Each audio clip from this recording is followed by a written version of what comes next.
Welcome back to another edition of Vikings Film Room, brought to you by the Vikings Entertainment Network. I'm your host, Pete Bercich.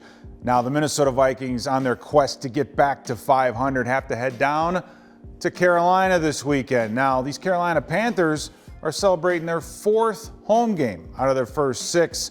Let's take a look at this Sam Darnold-led squad and see what they're going to be throwing at our Minnesota Vikings. The first thing we're going to cover with these Carolina Panthers is their running game. Now, the first thing is, where's Christian McCaffrey? Will he be back? We don't know yet. But Chuba Hubbard, rookie running back out of Oklahoma State, had himself a great day against these Philadelphia Eagles. Let's take a look at him because no matter who's back there, we're going to see a lot of running game on Sunday. So what do the Carolina Panthers like to do? In this case, with Hubbard, you get him on the outside. They love these little crack blocks. You have the two blocks up front. The extra body is right here at the safety. They bring in the wide receiver, and you'll see Hubbard just has this nice little bit of lane in here, and he's able to get through. Now, corner trying to tackle him, no thanks, stiff arm. He's about 32 to the good on this play, so very, very solid running back in Chuba Hubbard.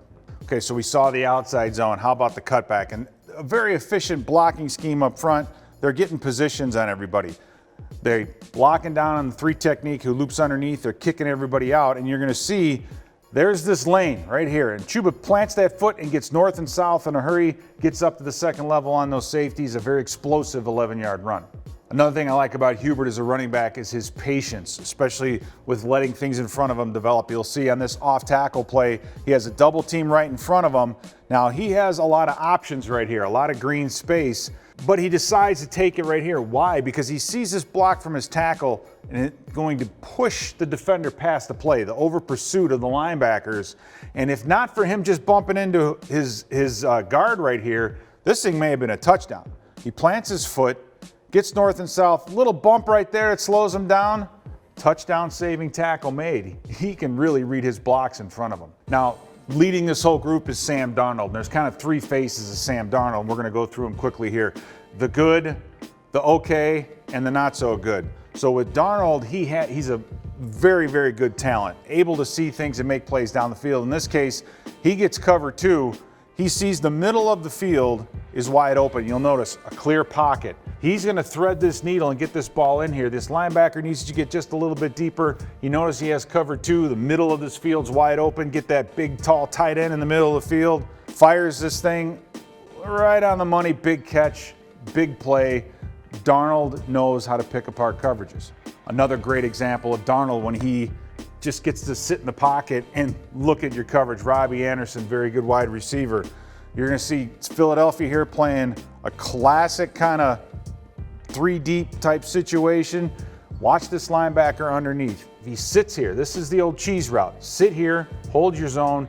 He's going to break on this tight end, and it's going to open up right in behind him. Now, this is a heck of a throw. Over the linebacker, in between the safety and the corner. Great throw, great diagnosis, great reaction by Sam Darnold. Now, the keys to playing against Sam Darnold, the main thing is getting people in his face, getting that pressure in his face, and we'll start to see some of the things that happen. In this case, he has the tight end going on the out route. You have this area that's going to come wide open up here. You got the corner running with the wide receiver, but notice this, the pocket. The difference in the pocket on this play as opposed to the first two.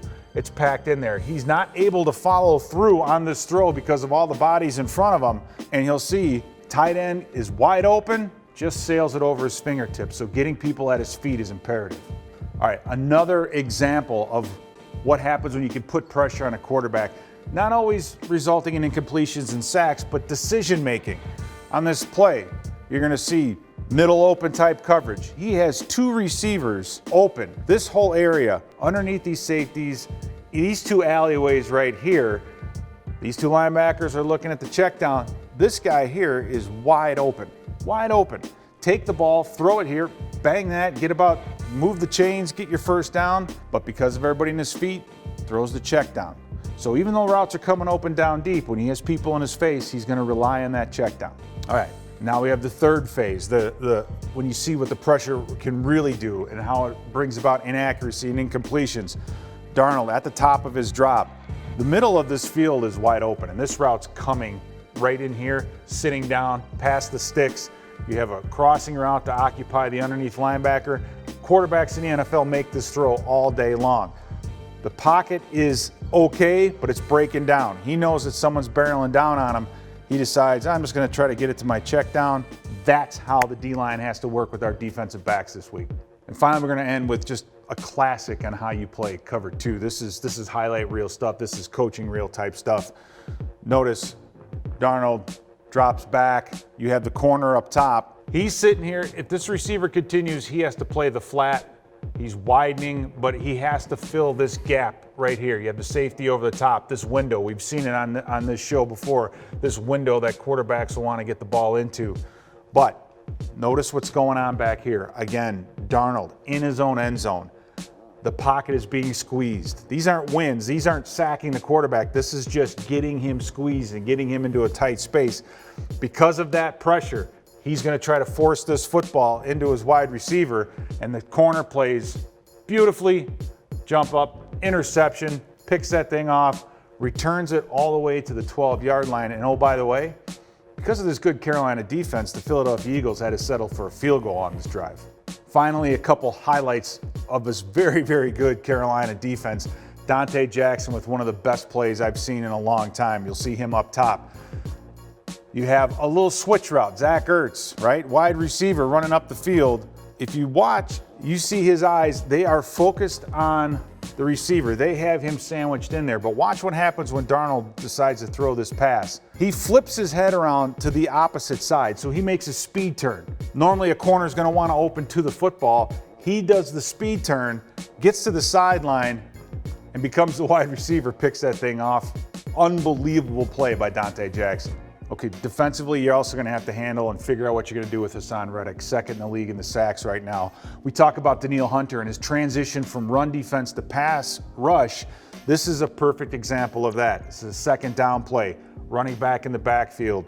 He's going to start out and contact this tackle and play the run. He's neutralizing him. He's giving him pressure to make sure that this ball isn't handed off and he has to come off and make a tackle. But as soon as he spots pass, lock out, drop that shoulder, rip underneath, get back in, and make the sack. An unbelievable transition from run defense to pass rush.